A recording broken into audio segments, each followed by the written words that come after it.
Shalom, selamat pagi Bapak Ibu Saudara yang dikasihi Tuhan Yesus Kristus. Kembali kita akan bersama-sama beribadah secara online pada hari ini Minggu tanggal 23 Agustus 2020. Baik, mari kita tenangkan hati dan pikiran kita. Kita akan berdoa bersama-sama. Bapa dalam surga, kami mengucap syukur Tuhan buat kasih karunia-Mu, buat hari ini pagi baru yang Tuhan berikan pada kami. Dan kami bersyukur Tuhan berkat-Mu senantiasa baru setiap hari, setiap pagi Bapa. Tuhan, kembali kami datang kepadamu untuk menaikkan rasa ucapan syukur kami melalui puji-pujian dan penyembahan kami kepadamu ya Bapa. Biarlah segala puji, hormat, dan kemuliaan hanya bagi Allah di tempat yang maha tinggi. Dan Tuhan berkati kami untuk kami bisa menerima firman-Mu dalam hati dan pikiran kami ya Bapa. Terpujilah Engkau ya Tuhanku. Kami serahkan ibadah kami dari awal pertengahan hingga pada akhirnya hanya di dalam satu nama Juru Selamat kami yang hidup, Tuhan Yesus Kristus. Haleluya. Amin. Firman Tuhan mengatakan dalam Mazmur 96 ayat 1-4, nyanyikanlah nyanyian baru bagi Tuhan. Menyanyilah bagi Tuhan hai segenap bumi. Menyanyilah bagi Tuhan, pujilah namanya. Kabarkanlah keselamatan yang daripadanya dari hari ke hari. Ceritakanlah kemuliaannya di antara bangsa-bangsa dan perbuatan-perbuatannya yang ajaib di antara segala suku bangsa. Sebab Tuhan maha besar dan terpuji sangat, Ia lebih dahsyat daripada segala Allah. Maha besar, oh Tuhanku, nyanyian pujian nomor 17.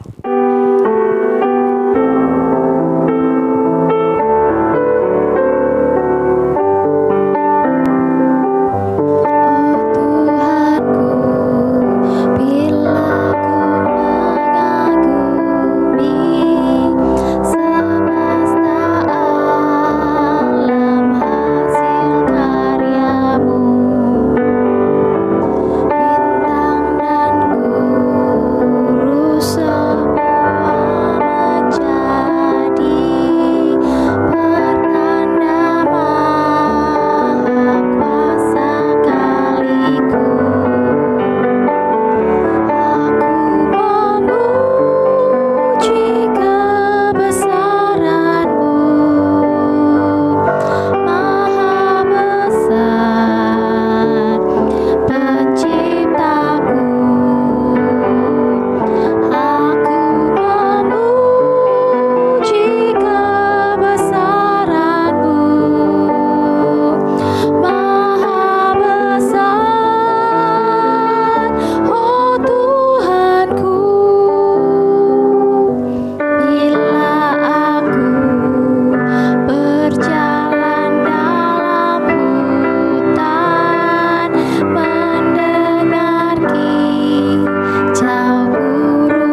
Saudara, kita akan mendengarkan firman Tuhan bersama, tetapi mari kita angkat pujian firman-Mu, pelita bagi kakiku.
Shalom Bapak Ibu Saudara, kita akan kembali lagi merenungkan firman Tuhan, namun sebelumnya kita akan berdoa terlebih dahulu. Mari kita berdoa. Bapa dalam surga, mengucap syukur untuk ibadah yang sudah Engkau izinkan sekalipun kami melalui online. Saat ini kami akan mendengarkan firman-Mu. Kami mohon Tuhan memberkati kami dengan pengertian dan hikmat, supaya kami bisa menangkap dengan baik firman Tuhan. Terima kasih, mengucap syukur di dalam nama Tuhan Yesus. Amin. Baik Bapak Ibu Saudara, kita kemarin sudah belajar mengenai manusia jatuh dalam dosa, di mana manusia mengambil buah pohon pengetahuan yang baik dan jahat, kemudian dimakannya, dan kemudian disitulah manusia jatuh ke dalam dosa. Nah, saat ini kita akan masuk di dalam bagian kedua manusia jatuh di dalam dosa, yaitu mengenai konsekuensi dari dosa.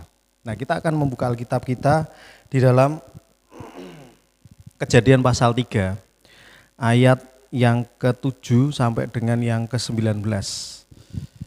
Saya akan membacakan untuk saudara Kejadian pasal 3 ayat 7 sampai 19.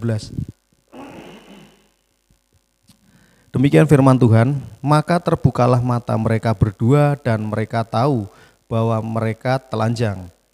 Lalu mereka menyemat daun pohon ara dan membuat cawat.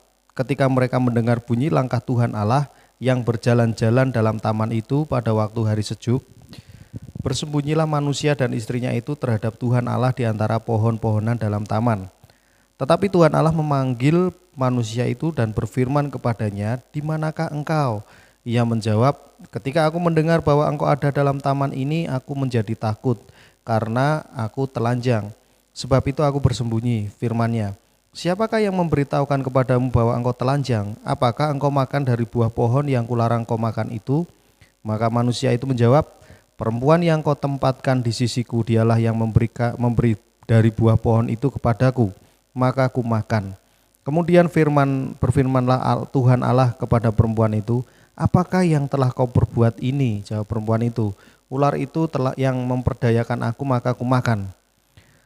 Lalu berfirmanlah Tuhan Allah kepada ular itu, "Karena engkau berbuat demikian, terkutuklah engkau di antara segala ternak dan di antara segala binatang hutan. Dengan perutmu lah engkau akan menjalar dan debu tanahlah akan kau makan seumur hidupmu.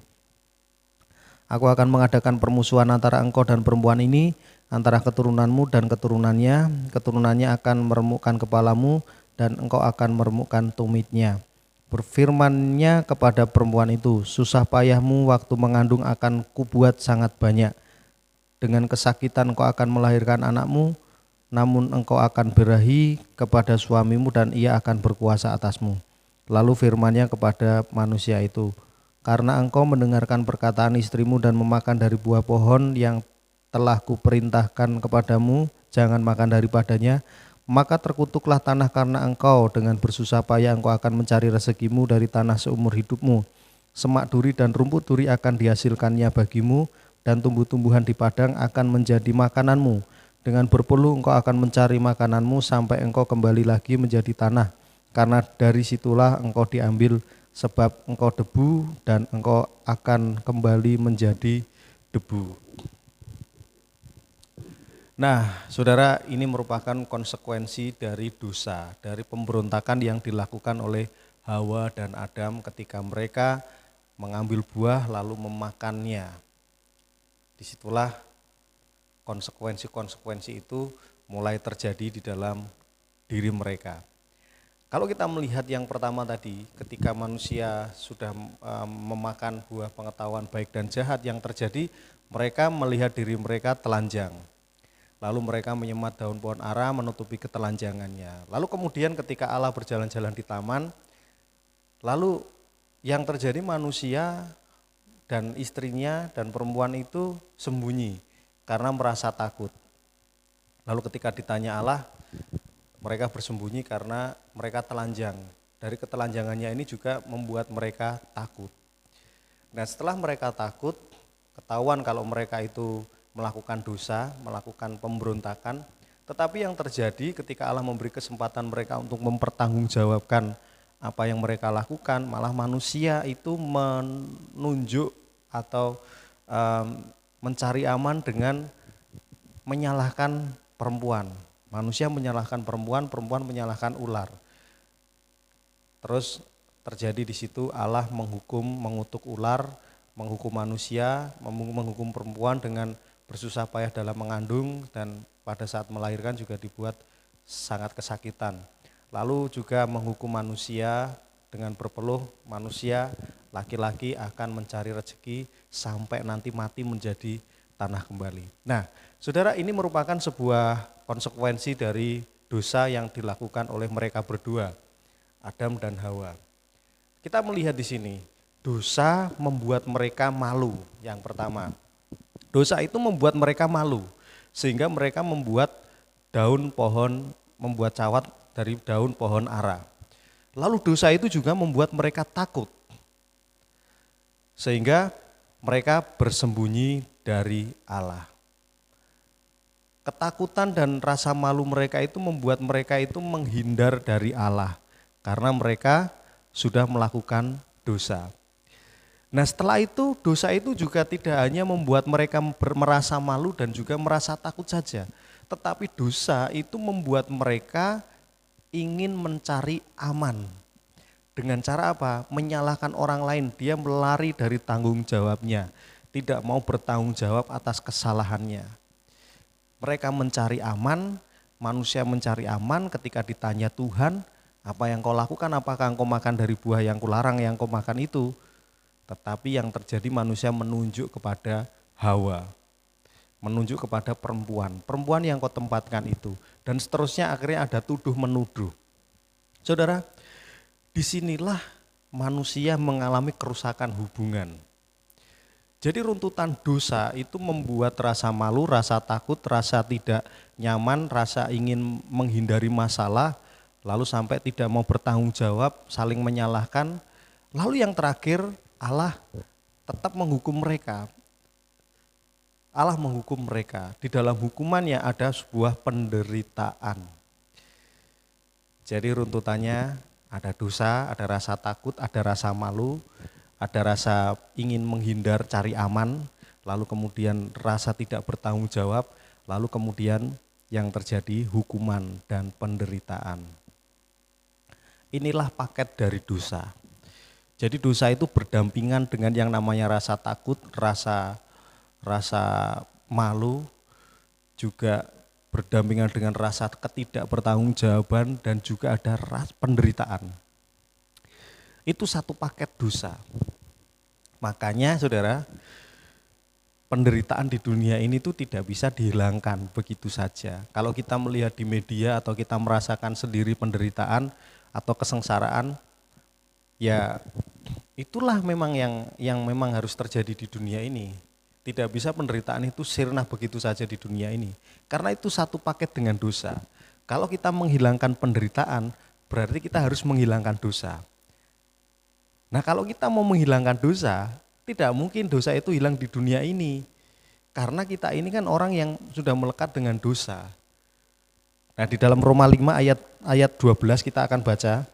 Roma 5 ayat 12.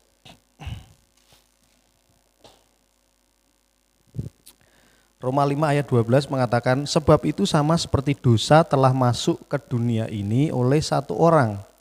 Dan oleh dosa itu juga maut, demikian maut itu telah menjalar kepada semua orang karena semua orang telah berbuat dosa.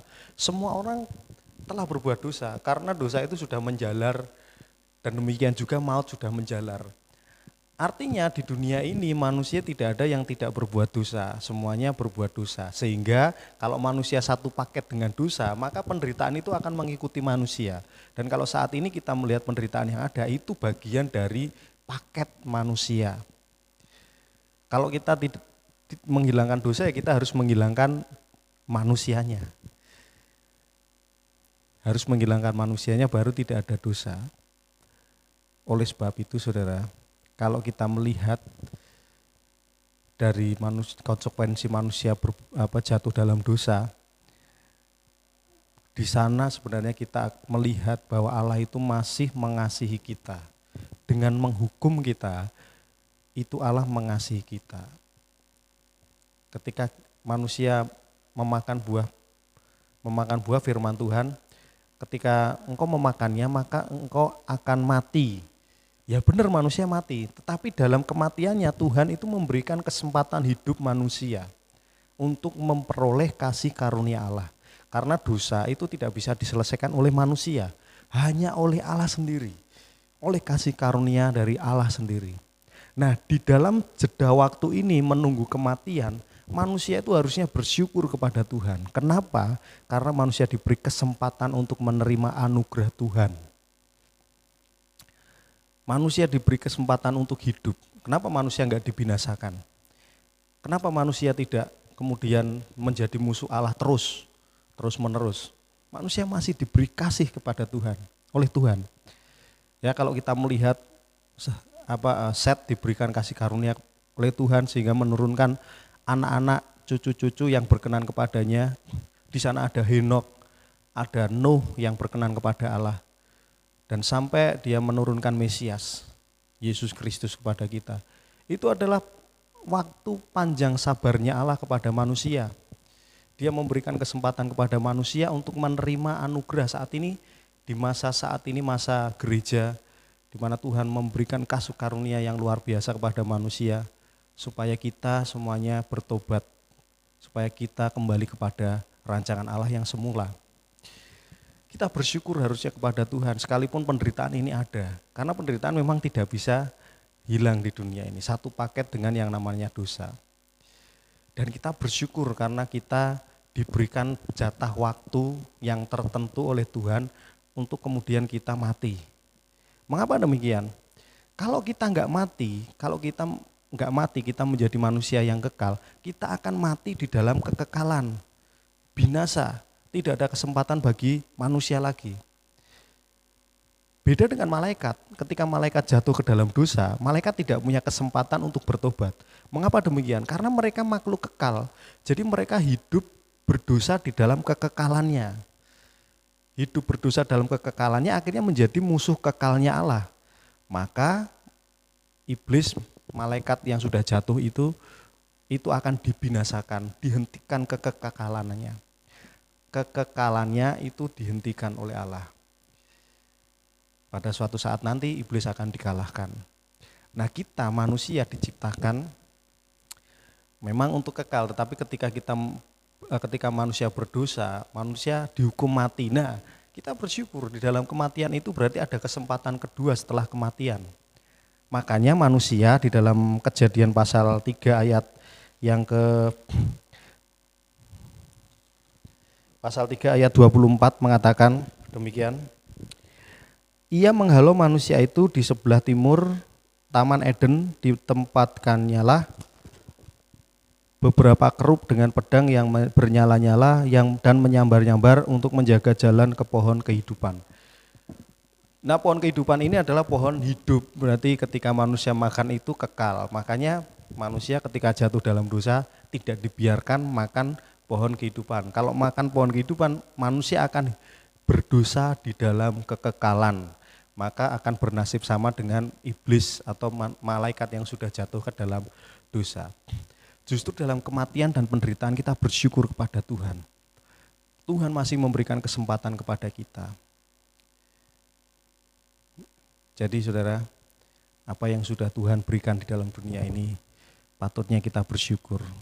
Tuhan mengizinkan penderitaan terjadi, ya kita bersyukur karena itu sudah sepaket dengan dosa. Kalau ada orang yang berkata, aku menderita, aku sengsara, bagaimana ini, kenapa Tuhan membiarkan itu? Berarti orang itu tidak memahami kitab suci.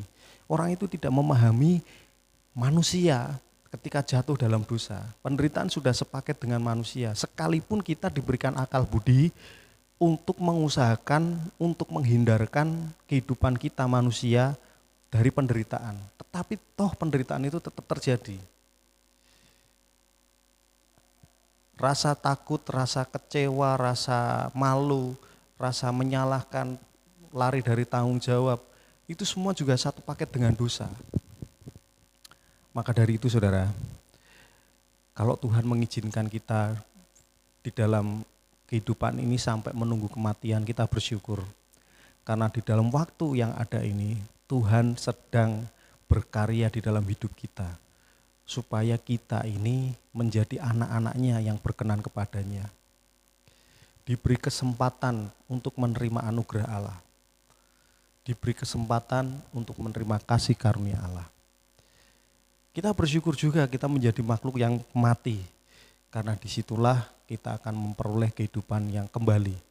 Kehidupan yang tanpa penderitaan, kehidupan yang tanpa dosa, kehidupan yang bersama-sama dengan Tuhan Yesus Kristus. Nah, kita akan lanjutkan firman Tuhan hari Rabu dan hari Minggu mengenai kabar baik yang pertama, proto-evangelium. Nah, kita akan belajar di sana nanti bagaimana Tuhan memiliki rancangan untuk keselamatan manusia. Saat ini yang kita pelajari adalah penderitaan dan dosa itu satu paket dengan manusia. Penderitaan itu tidak bisa dihilangkan di dunia ini karena penderitaan itu akibat dosa. Dosa itu melekat pada manusia. Kalau itu dihilangkan maka kita harus menghilangkan manusianya.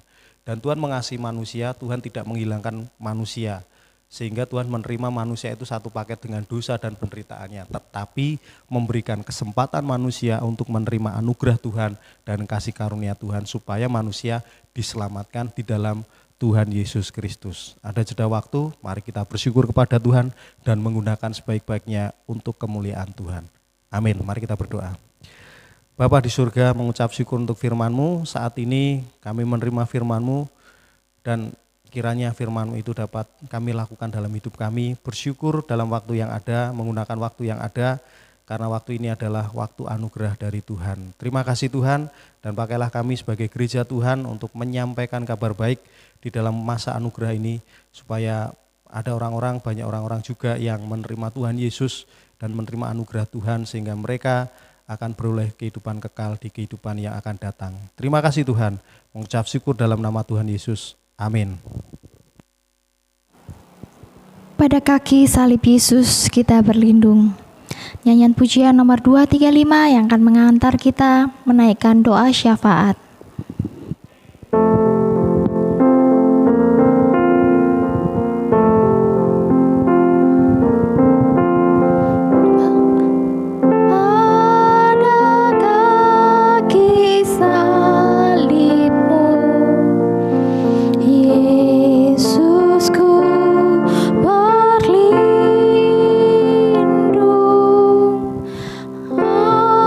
Air hayatku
Mari Bapak Ibu kita berdoa untuk bangsa kita, untuk Gereja Baptis Indonesia Immanuel, untuk GGBI, Gabungan Gereja Baptis Indonesia, untuk Gereja Cabang Simolangit, dan kita berdoa untuk jemaat yang sakit. Mari kita berdoa.